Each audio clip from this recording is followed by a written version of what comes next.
Hello and welcome.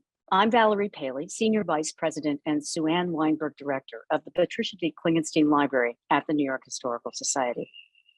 Before we begin, I'd like to thank Louise Mirror, our President and CEO, Agnes Sue Tang, Chair of the Board of Trustees, and Pam Schaffler, our Chair Emerita, as well as all of our trustees, Joyce B. Cowan, Diane Max, and the late Adam Max, and the Mellon Foundation. Along with our Chairman's Council, our members, and our many other generous donors, none of the work of New York Historical would be possible without your continued and committed support. I'm honored to be recognized as the founding director of our Center for Women's History, the first such center of its kind within the walls of a major museum in the United States. In only a few short years, we've been able to accomplish so much in terms of scholarship, education, programs, collecting, and not least of all, exhibitions, all of which foreground women's critical role in American history. Tonight's program, Only the Clothes on Her Back, the Clothing and the Hidden History of Power in the 19th Century United States, will last approximately 45 minutes, including 15 minutes for questions and answers at the end, which you can submit via the Q&A function on your Zoom screen at any point during the presentation. The chat function has been disabled, so please do make sure to use the Q&A. After the presentation, we will get to as many questions as time allows. And now, I am delighted to introduce today's speakers.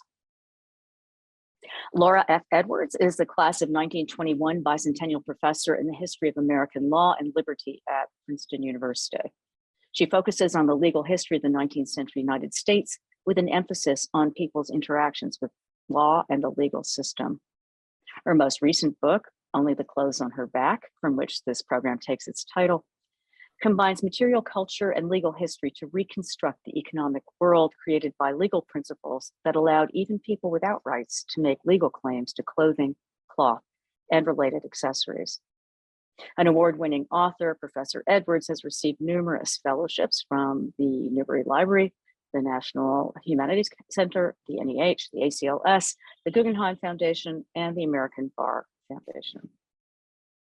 Our moderator, my colleague, Keren Ben-Horin, is a Mellon Foundation Predoctoral Fellow at our Center for Women's History. She holds a BA in Fashion Design and an MA in Fashion and Textile History, Theory, and Museum Practice. Keren is the co-creator of the documentary film, Mrs. G, which recently won first place at the Fashion Film Festival at the Phoenix Art Museum.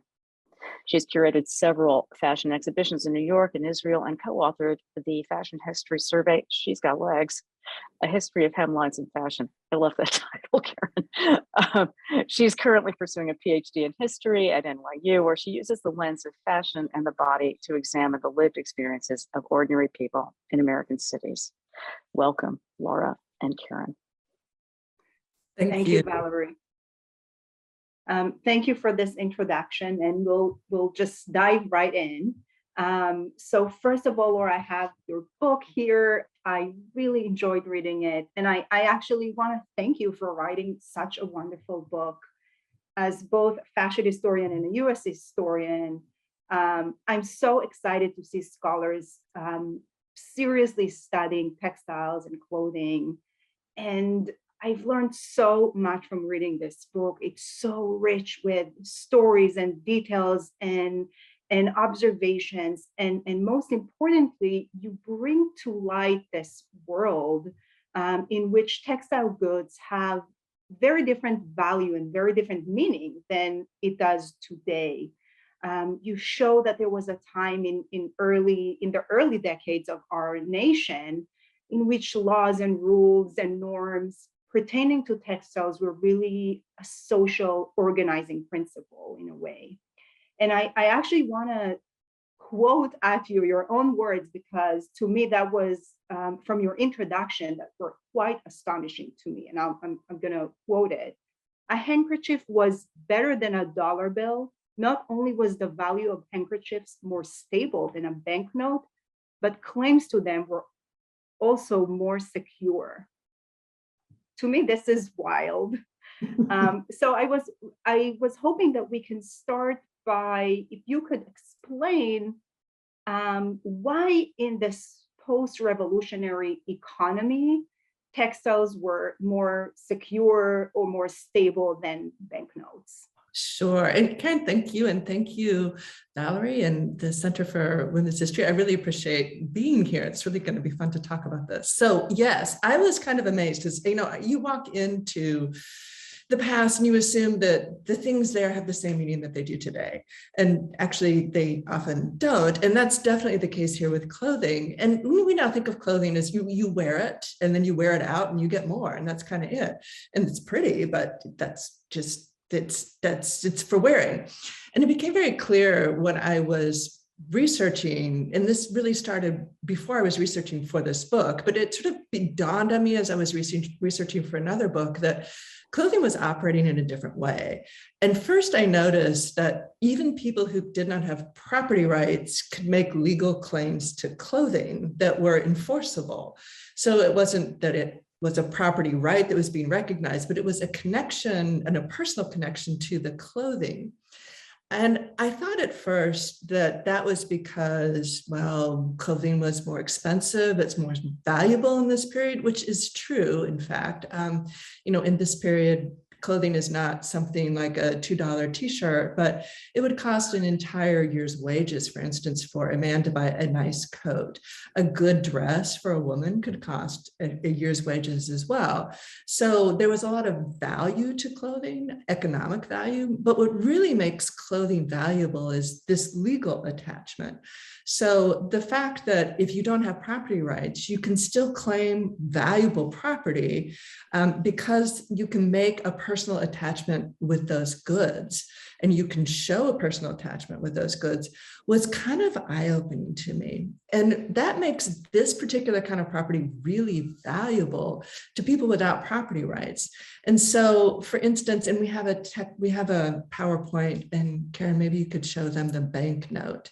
So in this period, you had currency that it was not well regulated. And so banks would issue banknotes, states issued banknotes, people then issued notes of credit themselves. So you have all this paper in circulation. You don't really know what the value of it is. And this is a parody of a banknote from the 19th century. And you can kind of tell by the bug on there. There's other things on there that are basically making fun of the fact that banknotes don't hold value. And not only do banknotes not hold value, but people who without property rights, it's very suspicious when they have banknotes because they're not supposed to have property. And so when they have banknotes, it's like, well, why do you have that? And you might be questioned. So if you're an enslaved person, you show up at a store and you have a banknote, people are like, you're not supposed to have that. But because of clothing, and maybe you could go to the next slide now, because people can make claims to clothing, it's not remarkable. And it's legally they can have this. And so even for instance, this is a common image that's used in runaway slave advertisements. But enslaved people would bring their clothing in that little pack on their back. They're stealing themselves and their body, but they can actually take their clothing with them because it's assumed to be theirs. And that legal connection means that that property has a lot of value to them because they can actually keep it and they can trade it. And that's what people do with clothing, is they use it as the basis of currency. People use this to buy things. And they also use it as the basis of credit. So they use it to leverage. And for further value, and then they also save it as capital. So, for instance, even the poorest people have trunks oftentimes, and trunks are where you keep your valuables. But when you open up trunks, often what's inside there are textiles. And so textiles are operating as this economic instrument, as well as something you can wear and use. And all of that is about the law, which to me was really fascinating because I was thinking of value only in terms of economic value. And it's actually all of these legal principles attached to clothing that make it really powerful. And then people use not just clothing, but it's like any textile, anything related to clothing that passes through my hands, I can keep and make a legal claim to, which then also opens up all of these economic possibilities for these people. So that really, brings me to my next question is I'm really interested in hearing how did you even get to do this research? Like what brought you to this topic, or, using this kind of lens of textiles, of bed sheets, of clothing, of all these textile products to why do you think it's important to tell those stories, most importantly? Yeah, I was working on another book, and I had this one court case that I found just there's some pieces of evidence that like stick in your head, and you're like, this is weird, and I can't figure out why. So this is in rural North Carolina, and this is a court case at a local court, and it's about a stolen dress. And the outside, the court cases, they have sort of the outside formal records where they give you kind of the nature of the crime, and then you kind of open them up. On the inside, there are, there's sometimes testimony and some more details about the case. So the outside is kind of a form. And then the outside, it said, I forget the man's name, was like James Norton had his dress stolen from him. And it gives you pause. It's like, so why does James Norton have a dress? Is this like a more interesting case than I thought? Is James Norton wearing his dress when he's, running his plow in his fields out there? James Norton does not have a dress. So what is this about? And then you open it up and you realize, oh, this is actually not about James Norton at all. The inside of the case treats the dress belonging to his wife. And there is no evidence of James Norton anywhere in the basic information about the case. And it's very clear that the dress belongs to his wife, and they're treating it like that. And so there's the outside of the case, and then there's the inside of the case. And the outside of the case is just filling out the forms necessary to kind of like, establish whose property it is so that they can go forward with the case in legal terminology, in the notion of property rights. But then the inside of the case is like, oh no, the dress really belongs to his wife, and they're treating it that way. And I thought that was really fascinating. And it kind of stuck in my head. It's like, well, actually, they do think the dress belongs to her, but the inside legal principles don't mesh with the outside legal principles in the documents. And so that was one case, and it was North Carolina, and I was working on something else. There weren't a lot of other cases like that in those court records. So it stuck though in my head, and I thought, this is interesting, I want to find out more. So I started looking in more kind of local records with an eye open for this kind of case. And all of a sudden they were all over the place. And so ordinary people without property rights would come in and say, my sheet was stolen, my dress was stolen, my shirt was stolen, my pillow was stolen, whatever. And if they're wives or if they're enslaved, they can't bring a case in their own name. So the court officials would say, okay, the property belongs technically to your master or to your husband. And then they'd open up, they'd turn the page essentially and treat it as the property of these people without property rights. And once I started looking for these cases, it's like, they're all over. And it was pretty clear that there is another body of law out there that people are following that in fact attach clothing and other textiles to the people who can demonstrate a connection to them. So it was really fascinating sorting through these cases, right? Because the question then is not if they own these things, but how they own them. And so they're trotting out all this evidence about, oh, well, I saw Sarah with this sheet and I saw her purchase it. And no, it was on this day and on that day. People would even do things like bring in the dress they're accused of stealing. And you're like, why would you bring in the dress that you're accused of stealing? Why is this evidence, right? I mean, it just proves that you have it. But actually what they're doing is showing the connection. It's like, no, this dress is mine and I didn't steal it because I'm willing to show you this in public. I kept it and I'm maintaining this attachment to it, which proves that it's actually mine. I didn't try to sell it. I'm not hiding it. So you start sorting through all the ways that people are making claims to this property. And all of this is about all these, relationships in their community, the way that this is accepted, the way that actually through customary practice, people are able to make legal claims and then make those enforceable in law, which is kind of amazing to me. And it all is because of textiles and this basic presumption that sort of evolves over actually centuries of practice in Europe, in Britain, and actually across continents in the global textile market, that if the clothing that is on you belongs to you, and that basic principle then through practice acquires all these legal meanings. And in the United States in the post-revolutionary period, people really run with that and turn this into enforceable legal principles, and then the basis for this larger economic uses of these textiles. This brings up so many questions. Like I have so many questions here. It's so exciting to, really, because you really kind of revealing a whole world that is so foreign to the way we now, the kind of relationships that we have now with textiles and clothing.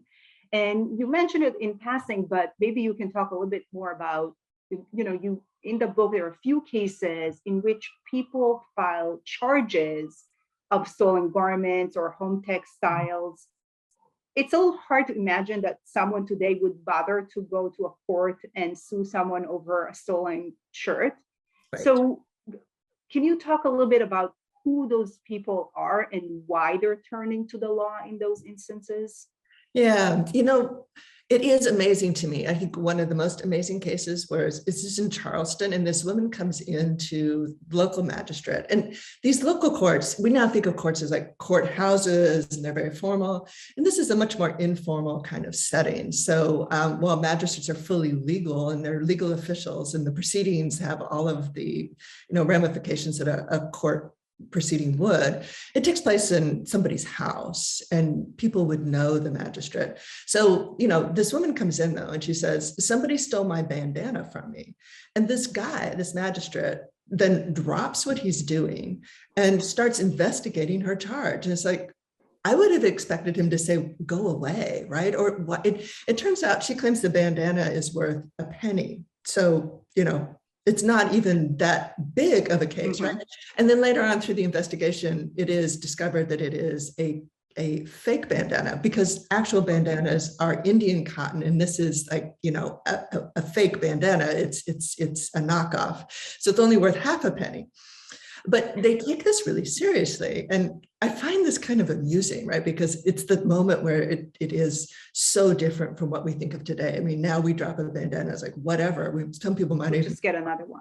Yeah. Right. We wouldn't even bother to pick it up. But this stuff is really meaningful to folks. And there's the kinds of things they're bringing cases on are like sheets and shirts. It's just not that big a deal, but it is an enormous deal because I think not so much the value sometimes as the principle of enforcement, right? So if in fact you have an economy that is built around the exchange of this kind of item that follows certain kinds of rules about what you're doing and when you exchange it, when you pay, and there are all of these elaborate rules. It's like, you would loan something to somebody, a sheet, and you would expect repayment, and you have worked through the terms of all of this.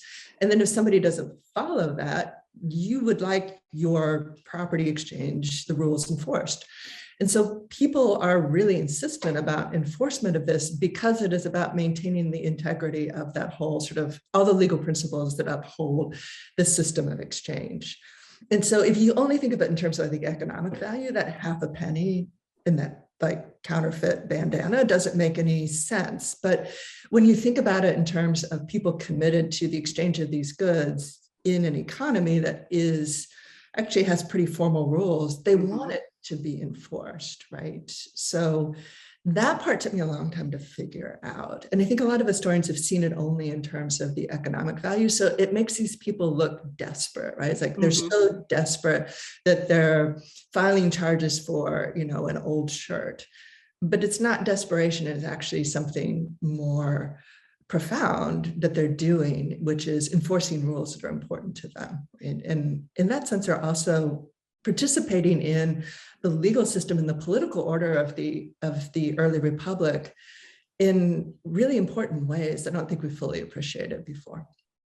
So that actually a great segue to my next question, because what I found really interesting about the book is that you kind of use everyday practices around textiles to actually trace this transformation from the different kind of legal institutions of the colonial era into kind of federal and state government. So can you talk a little bit more about like what are textiles allowing us to do that maybe other types of legal exchanges would not in this transformation? Right. So, most of the way we think about US history generally, and we think about people who are on the outside or on the margins of, society, of law, of the economy, we're thinking enslaved people, women, poor people, recent immigrants, free Blacks. Once you start adding up all these people, by the way, we're talking about the vast majority of the population, right? So as a sort of, I'm segueing into a different question, but as just an observation, most of our standards are built around the idea of the status of property owning white men. But actually, the kinds of property that they owned and their legal status and their experiences are really representative of the minority of the population. So if you really want to understand kind of legal status and how the economy works, as this book is arguing, you really need to look at all those people, all those other people who are the majority of the population, and what they own is actually textiles. And the laws that they're dealing with are the laws relating to the exchange of these textiles. So I'm going to come back now to your question, which is that, if you look there, you start to realize that all of these customary practices, which are not captured in written law, in written treatises, that are not well documented in all of the kinds of sources that legal historians use. All of that is going on. But if you look at the written sources are all dealing with what all those people can't do. So they're dealing with the laws of slavery, they're dealing with coverture, which limits the legal rights of wives, they're dealing with other laws that limit women, and that limit poor people. So you see the limitations in the legal sources, and you see the limitations on their rights. So from that perspective, then it looks like what the narrative would be is the acquisition of rights and property rights over time, which then allow these people to participate in law and the economy. But if you look at textiles, what you start seeing is all these customary practices, which then are legally enforceable, but not well documented in written sources. So what you start seeing is the ways that all of these people who we assume to be on the outside are actually using these textiles as a way to get inside, right? So they're using them to get access to the law. They're actually, through customary practice, making enforceable legal principles themselves. And to me, that's amazing, right? Because they're able, through daily practice, through their relationships to these goods, through their relationships to other people, through the insistence that all of these things be enforced, they're actually then making law, literally. And I find this amazing. It's like they're making value through producing textiles. They're also making law through the insistence that they can keep them. And in that way, they're really participating in kind of the whole culture of the early republic in ways that we haven't really kind of considered. And then over time, what ends up happening is you get a different trajectory of the story, because over time, the written laws, the rights-based laws, that actually starts acquiring more space in the legal system. And as that acquires more space, these other customary practices kind of get pushed to the edges. Mm-hmm. And what's so problematic there is that a lot of people have a hard time actually exercising that full range of rights. Even when they're extended, they're kind of extended piecemeal. So women get some property rights, but not other property rights.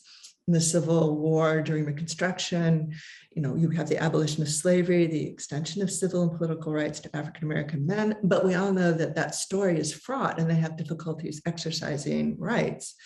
And yet we're going to this rights-based system where rights are the way and the only way that you can claim property and also claim access to the law increasingly.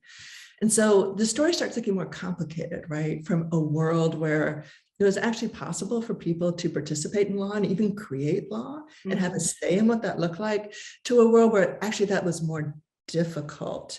And I feel like this also speaks to some of the issues that we still have today, where it's like, we extended rights to everybody, but they're not equal. What happened? It's like, well, this is a more complicated story, right? And so some of what I'm saying here with textiles, I think allows us to see some of those complications and some of the texture and all of that too.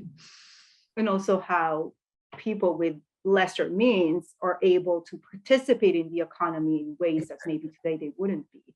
Oh, no, yeah. No, and the way that people are so savvy, I was kind of amazed. And I really want to ask you about that. That was about to be my next question. So this is great, because this whole economy, this whole system is based on a very nuanced knowledge of textiles, of textile values, of production, of quality. So can you talk more about that? Yeah, and this is also, as a historian, I generally deal with written sources. I have in the past, at least. I don't have your amazing training. And so this was also about learning how to see the past differently, which I think is really important and becomes more important. And I don't think you can look at the 18th and 19th centuries anymore without kind of trying to do this. So yeah, people saw and moved through the world visually differently, right? So the reason why textiles can work as currency is because people can evaluate it and evaluate them really accurately. And this is about, being enmeshed in a market economy where textiles have become more common and where they're also more accessible. And so it's this kind of sweet spot where the prices have been lowered to the point that a lot of people can afford a wider range of textiles, and you're more likely to see them all the time. So people can really, they can assess value. So you look at a piece of clothing and you can assess the quality of the fabric, the quality of the make, and you would be able to tell, like a knockoff bandana from a real Indian, produced bandana, you would be able to note like the quality of trims, and then you'd also be able to like discount things based on wear. So this, getting back to the banknote, you look at a banknote and it's like you can look at it all day and you may not be able to figure out how much that's worth. There's court cases in New York City in the mayor's court where they will list out the value of the banknote and then estimate how much it's worth. And so they have some that will be like the face value is $5. It's estimated to be worth like nothing, because you just can't match the value of a banknote with what it's actually worth. But if you look at a handkerchief, it's like if it's cotton and brand new, you know how much it's worth, and it's probably worth about $1 in 1830s. If it's silk, it's going to be more. If it's used, then you can discount based on use, but you can see the use, right? And ordinary people would know the difference between cotton and silk, or a different technique of printing. No, exactly. They would know all the difference. And you can tell good printing from bad printing.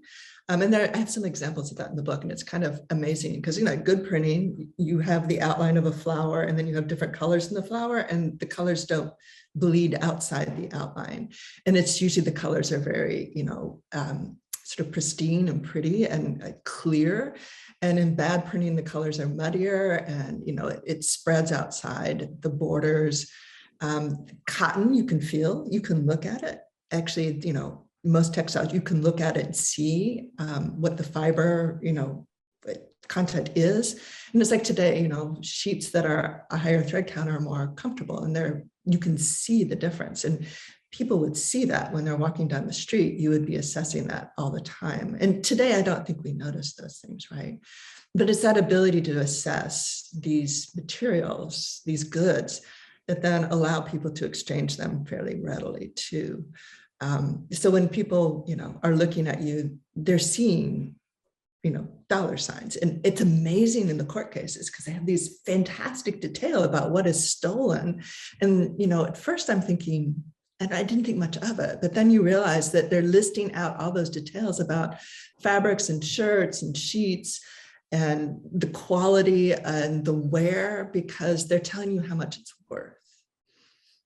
And I do have to say, one of the things that I most appreciated about the book is that there is no hierarchy in your book between material culture and documents, which is sometimes historians kind of privilege written records over the material world. And so I really, really appreciate that in the book. And one other thing that really kind of blew me away, and I knew that there were cast-offs and secondary kind of use of textiles, but I didn't realize how big that kind of illicit economy was. And so I was wondering if you can explain what the street trade was, and how was it different from formal retail establishments? How did, for example, gender or race, what kind of role did gender and race play in these different environments of clothing exchange? And maybe we can pull up the PowerPoint again for those last two slides. One is of a peddler and the other is a pawn shop. So if you are an African-American woman, a free Black woman in Philadelphia, and you walk into a store, it's going to be difficult, actually, because the merchant is not going to treat you well. Most of the goods are going to actually all the goods will be behind a counter. So you have to interact with the merchant or the clerk. And those merchant and clerk is likely to be white. And they're also going to not want to like bring out all the goods and spend all this time with you. And so it's a bad experience. They're also, the same thing happens with women. There's this whole body of literature from the 19th century, basically complaining about women going into stores and then taking up all the clerk's time by looking at stuff. And it's like, well, isn't that the point The work. right? Like you're supposed to show the stuff, but it is this sort of like, I can't believe she wants me to do all this work. And when you think about it, that dynamic reverses the power relationship, right? Because the white clerk is male, is supposed to be the one in charge, and instead he's catering to this woman. And then they also get this blurry sort of race and class issue in the sense that, women, free Black women, enslaved women, you can't tell necessarily somebody's enslaved or free Black, wealthy women, poor women. But if you're the white clerk, you're supposed to be dealing with all of these people. And so it also blurs some of the other kinds of class and racial distinctions as well. So a lot of women, a lot of people of color, men and women, don't want to buy in these stores. And so instead, they're happier buying in the secondary market. So like pawnbrokers here, pawnbrokers are actually second-hand clothing dealers. So you would go there, you would pawn your clothes, and you're basically depositing them in the bank and taking a loan off of them, and then you pay off. But they also work as second-hand clothing stores. So, when ultimately some of this stuff is not collected, then they sell them. But pawnbrokers are kind of the opening of this huge market where, like, for instance, taverns also take clothing in trade for drink. This is a problem for a number of reasons. I have another story in the book about this, but I'll get to that in a minute.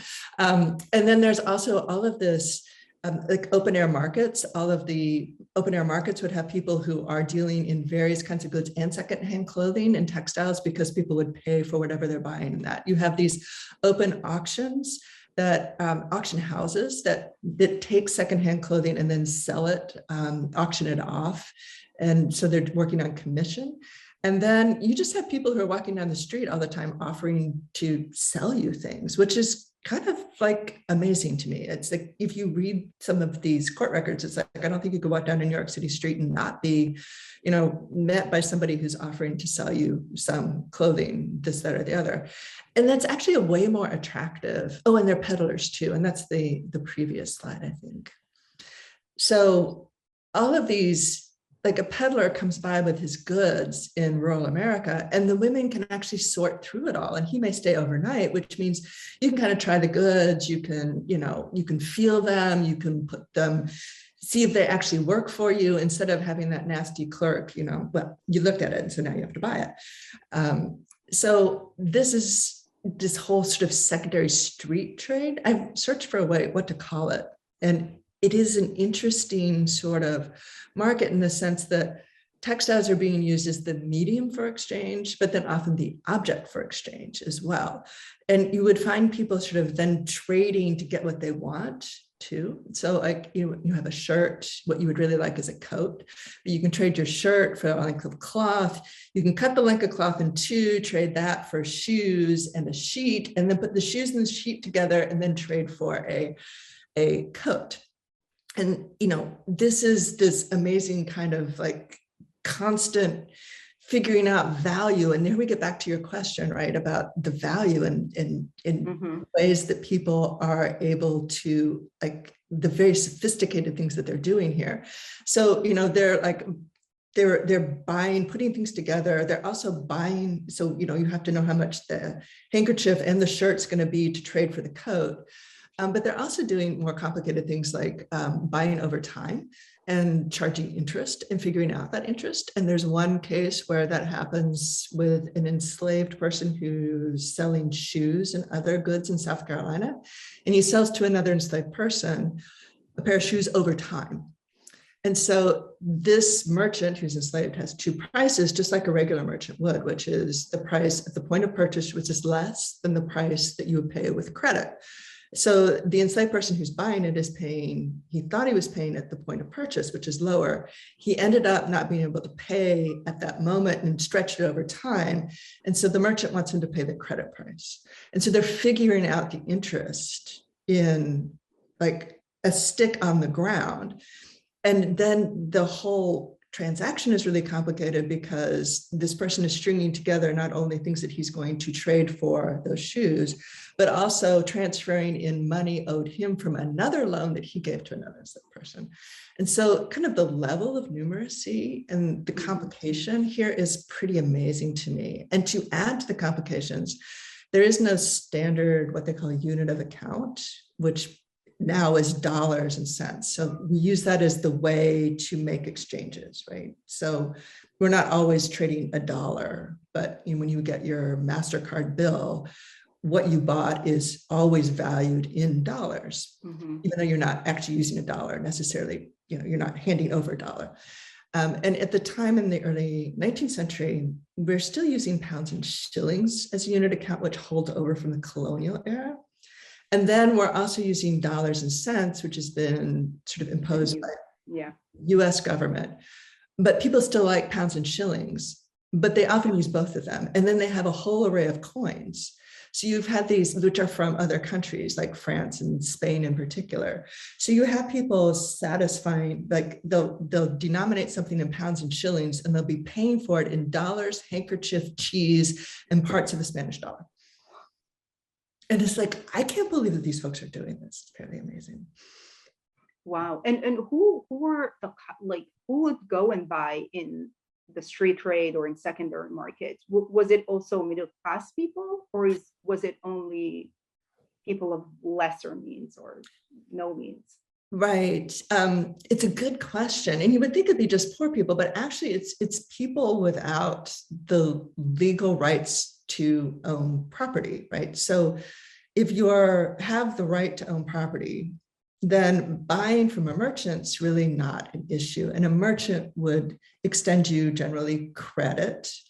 You would also have, and you would be able to, he would extend you credit because he could legally prosecute you for your debt.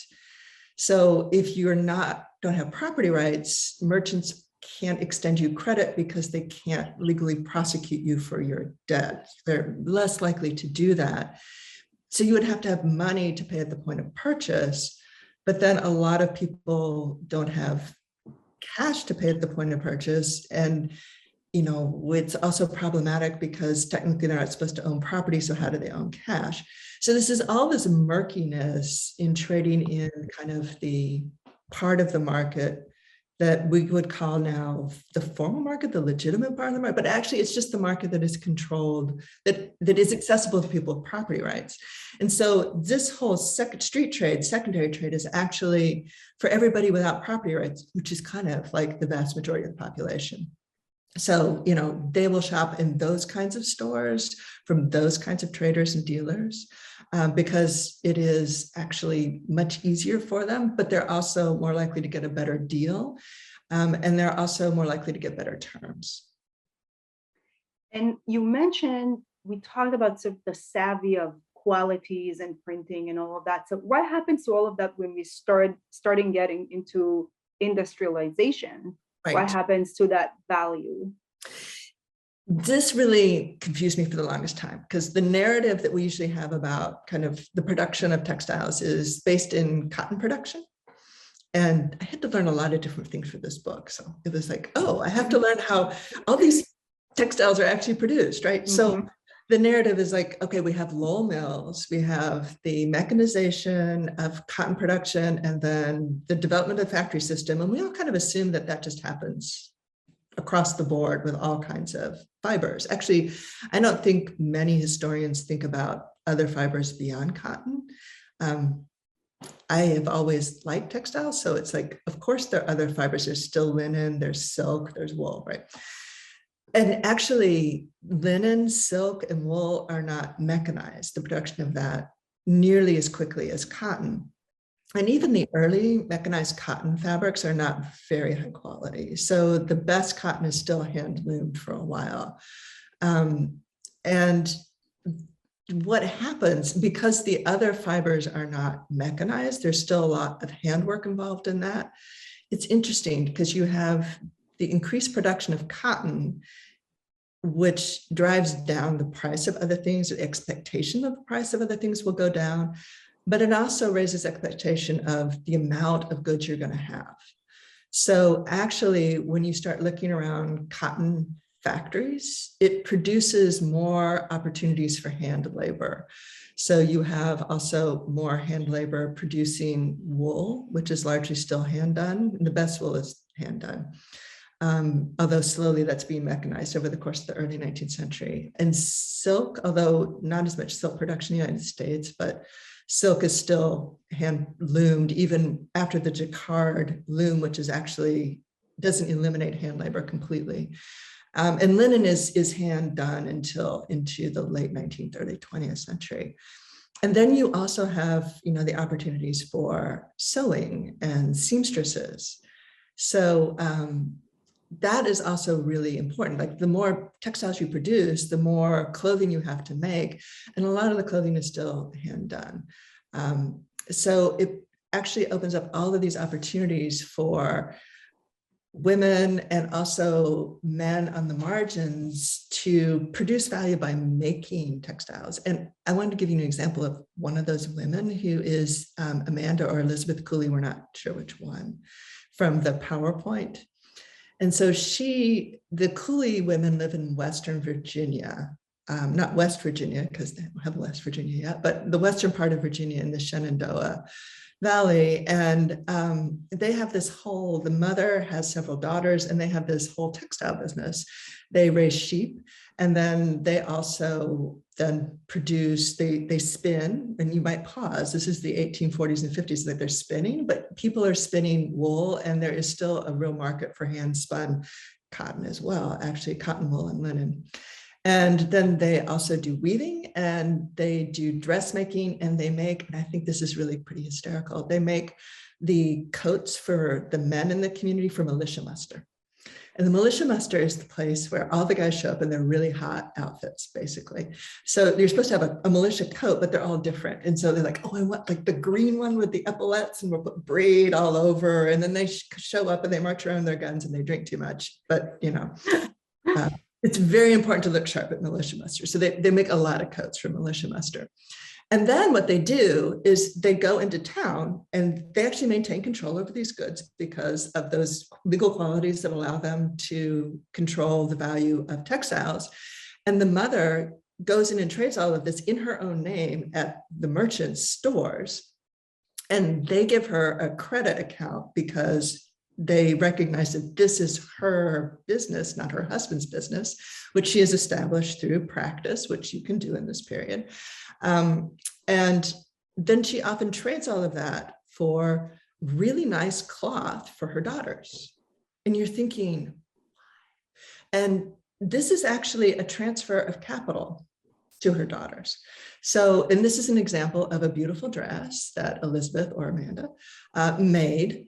We're not sure which daughter it is. And so it's beautifully made. It's incredibly expensive fabric with beautiful trimmings, which are also incredibly expensive. And, this is kind of not the regular dress you'd be wearing on your ordinary day in Western Virginia, but they're transforming the goods that they can keep legally into other goods that they can keep legally. And then this provides the basis of the dowries for daughter. The father also gives them a cash settlement when they marry, but that cash settlement goes directly to their husbands. And what they keep in their trunks, right, are the textiles that they produced the value for with their mother, and then their mother gave them those items, which they can keep, and then they use those to tide their family over in hard times. And one of the daughters, not her, who moved to Missouri, her husband was kind of a mess. His farm didn't work out. He lost everything, including the money that, his wife's father had given her. And this Coulee daughter then was able to open her trunk use her textiles to help support her family. And then she also had those textile skills. So she ended up not only using the capital her mother had given her, essentially, or let her have, but then also the skills her mother gave her to help support her family. So to me, this is a really interesting story and much more complicated than about industrialization. So instead of women who went from being exploited wives and daughters, where they didn't keep anything of value in their own households, to being exploited workers in the textile factories, it's a different transformation here. And very interesting. Yeah. And Industrialization then also means it sort of opens up some spaces for women to actually create value that they can keep, which I think is really cool. I want to remind people, if they have questions, please put them in the Q&A. And I have one last question that I want to ask you before I open up for questions. And you actually, I've noticed that in the next slide, you have an image of Elizabeth Kepley. And for those of you who followed the Met Gala a few weeks ago, Sarah Jessica Parker wore a dress inspired by or in tribute to Elizabeth Kepley. And in the interview that she gave, she described Elizabeth Kepley as a dressmaker. And in your book, you describe her as a designer, as a businesswoman. And I want to hear your comment, but also to ask you about the distinction between those two things during that time period. Did people see her as a dressmaker during that time period, as a businesswoman? I would just love to hear your take on it. Yeah, well, so Elizabeth Kepley is another example of a woman who used the value that she could create to change her life, because she was born enslaved, and her seamstress abilities, her sewing abilities, she purchased her way out of slavery. And then she built up a business in Washington, D.C., designing dresses for all of the Washington the wives of the Washington political elite, including Mary Todd Lincoln, although she designed for a whole range of other people. So to call her a seamstress is not appropriate, or is not, well, it's not necessarily appropriate. It's misleading, right? At the point where she's designing for Mary Todd Lincoln, she has her own business. And so she's not sewing anymore, she's designing. And then to say that somebody also sews, the sewing is the last piece of putting a dress together, right? So this happens after you get a flat piece of fabric. You've got to cut out all the little pieces to put together a three-dimensional garment that fits on bodies that are never the same, right? So you have to know the geometry to do that, to get that out of that piece of fabric, and then go through all the fittings. And then the fittings would be about, you would baste the pieces together, and basting at the really big stitches so that you could tear them out, so that you could alter the dress so it fits somebody. And if fit is everything, and you know this, Keren. Yeah. You can make anybody look good, regardless of body type, if the fit is good. And so fit is what actually makes things work. And she was amazing at the fit. And you can tell from her dress, it's beautifully fit. She looks amazing. But she's also good in design, on what worked on particular women's bodies. She made them beautiful. So she never sewed. You would turn, after all of that, you turn the sewing over to apprentices or hired workers in her business. And so she's not a seamstress, she's a designer, and she did the skilled end of dressmaking. And we've kind of collapsed that into it's just sewing. But in fact, you need to open that up and see the amount of skill that was required to get to the point where you actually sew the pieces together, which frankly, pretty much anyone could do. Well, almost anyone. It doesn't require skill to do that.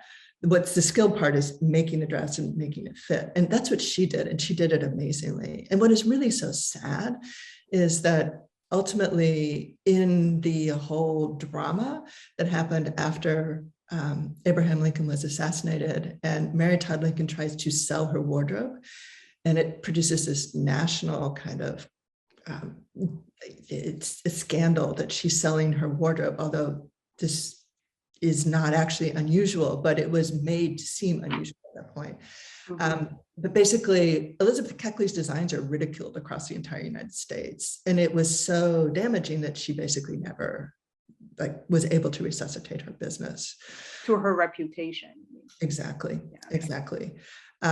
So yeah, I mean, I think she's an example also of that trajectory of going from a place where women could use the value of their labor and create value, at least have the possibility of doing that, and then keeping the value to the point where she had a business that later on we can't even imagine her having. And I don't blame Sarah Jessica Parker for this, because it's just really hard to imagine now, right? And a free Black woman who owns that kind of business in Washington, D.C., and having that kind of power and leverage is really difficult to imagine. So we have some great questions already coming in. And okay, let's start. So someone's asking, do you see regional differences in cases? She says, I've been reading a lot lately about the Dutch in New Amsterdam and the access of women in ordinarily law status people to the legal system is quite striking. The Dutch seem to regard property rights as fundamental to the good order of society and government. So do you want to comment about that? Yeah, there are a lot of regional differences. And like New York, you're right. It has a lot of the Dutch traditions that get threaded through. And Keren, you were asking about, the transition from colonial period into the early republic. And that's something that gets pulled through. What's interesting too, though, is that textiles is something that moves across borders, right? So the textile trade, a global trade that extends back centuries before actually anybody, even Europeans, even settled in North America. A lot of these principles are governing textile trade, and that moves across borders. And so this general principle about owning textiles tends to be something that is widely recognized across space. And it's fascinating in the early republic, like for instance, local cases in Charleston are very similar in terms of kind of the basic principles as cases in New York City. You wouldn't necessarily think that, because Charleston, South Carolina, slave state, New York, not. And yet there's something very similar about kind of the basic principles here of how you claim ownership, how all of this exchange works. And so at the same time, it is kind of localized too, in the sense that in order to prove that you own things, you need to bring that relationship into court. So it all depends on what you're able to do in a local area. And that isn't necessarily something that travels well. So it's weird in the sense that it's kind of global and it goes across state and national lines, and yet it's really highly localized too. And Pam is asking if the same ownership principles also apply to shoes. Yes. Shoes count. Although all of this, I mean, clothes, your clothes, it's the easiest thing to do. And then all of this other stuff starts getting a little bit more difficult, right? So you have the opportunity to do that, but it won't always work. But shoes are also good because shoes can be on your feet. You can say, see, I'm wearing them, and see, they fit. But if you're trading shoes, for instance, like the enslaved man who was selling shoes to other enslaved people, that's harder to prove, or to sustain, although people make a really good effort at it, and sometimes they're successful. And so it's easier for you to claim a shirt than a sheet, but women are very successful at claiming bed linens too. Were immigrants, someone's asking if immigrants were also discriminated against in that sense? Yeah, well, a lot of the immigrants who come in the 19th century tend to come in they're poor. So yes, a lot of the working poor are immigrants. And so you see, Germans, recent people from England, Scotland, and Ireland filtering through the lower ranks of some of these the lower ranks of society, and then you see them in these cases. So Keren, you were asking earlier whether this the street trade, the secondary market was just poor people. And I was saying, no, it actually included wealthier women as well. But the people for whom this mattered the most are always people who are poor, right? So textiles become something that is incredibly important to them. And then over time, that also becomes more and more difficult for them as textiles start losing some of their legal value. But yes, you definitely, one of the things you see when you start looking at textiles is more the ethnic variety of America. It's fascinating. And someone else is asking whether, if you know, whether those same practices of textile as currency were also used in Europe during that time period. Yeah, it's, I think it's here again, like these kinds of principles move across borders. And so for instance, and so you see some of what's happening in the United States also happening in Europe. And I found actually the literature in early modern British and European history really helpful in this regard, because historians there were outlining some of the same things I was seeing in the United States. And you could see how those kinds of principles are traveling over time. And then you could also see how they kind of rooted into North America and why they rooted into North America. And then there's this really interesting kind of movement to different kinds of communities. So like you would assume perhaps that enslaved people might not be as aware of all of this. And you would think, oh, well, maybe Africa is outside this realm of this sort of, it's no, Africa is embedded within the global textile trade. So people who are coming from Africa also understand some of these basic principles as well. So it is a common currency, which I find really fascinating, although it's going to take different forms and have different implications in different places. And I think within the context of the United States, it's really important because of the ways that the legal system blocks out so many people because of the emphasis on rights from participating in the economy in that means. And so this becomes the way that those people can participate in the economy and in the legal system. And so it takes on a significance in the United States that is, I think, not necessarily unique, but is very much shaped by the context, the political and legal context of this country. You mentioned a few things that were kind of surprising to you doing this research, but I was wondering if there is a story or something that kind of really, while you were doing this research, really surprised you or really kind of caught you off guard. Yeah, it was a story of there were a number of these, but the one that I found to be kind of really amusing, like, can I just say too, that textiles, it makes you look at people's lives differently. It's about, like their daily lives and the color of their lives and the way that they're trying to make meaning in their lives. And then also some of the like amazingly funny things that they do. I don't know, it made me look at the past in more three-dimensional terms, which I think, like you were saying with material culture, it really causes you to do that. But the prison society in Philadelphia, I thought was hysterical. This particular piece of evidence was drawn to my attention by Margaret Abruzzo, who had been looking at these records of the prison society, and I was explaining to her textile project. She says, oh, you need to look at this, incident. So the prison society of Philadelphia they have their prison and they're trying to reform people, and they're Quakers. And there's this idea, though, in this period, early modern period, and into the 19th century, that part of reforming your character means that you need to be well-dressed. You can't be shoddily dressed and be a good person, because your outer being is a reflection of your inner being. And so your clothing is a reflection of you and your state of your soul, essentially. And so people who are poor actually put an enormous amount of effort into making sure that their clothes are well tended, even if it's not the best quality, even if it's patched, it's well tended, because that says something about, and clean. So that says something about who you are. And it's not necessarily being some sort of middle-class bourgeois values. It is a sort of a broader cultural ethic that extends across classes. So the Quakers are very insistent about this. If you're going to be reformed in jail, you need to be well dressed. And so they have, the vagrants, the people they scoop up off the streets, they're, putting them in jail, but they give them a nice outfit because that's your first step in your path to recovery.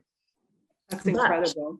But then they have a problem because they bring all these people into the jail, and the jail is adjacent to a tavern. And the tavern is the one that supplies the food and drink. And so, you don't get regular food at jails in this time. The Quakers haven't gotten that far yet. So what happens is all the new people who come in with their nice clothes, well, they're stripped down by the people who are already there, and then they use the clothes to buy alcohol. And so the Quakers are like, though, they can't figure out what to do about this. It's like, but you have to have good clothes. And so they continue to do this, and they just can't resolve the problem. And at one point, their solution is, well, we'll have them make the clothes, and that will be good because they'll have they'll be industrious and they have good work habits and they'll have good clothes. But they never really resolved this whole problem that, in fact, clothes are currency and people are using them to buy other things. And it's funny to see them struggle with that because these things are so ingrained that they can't quite resolve that particular contradiction. Well, unfortunately, we ran out of time, and I want to thank you from the bottom of my heart, Laura, for being with us today. I invite everyone to please sign up for our mailing list and follow us at newyorkhistory.org to get the latest on upcoming salons like this one. You can purchase only the Clothes and Paperback, this wonderful book, through Oxford University Press. We put the link in the chat.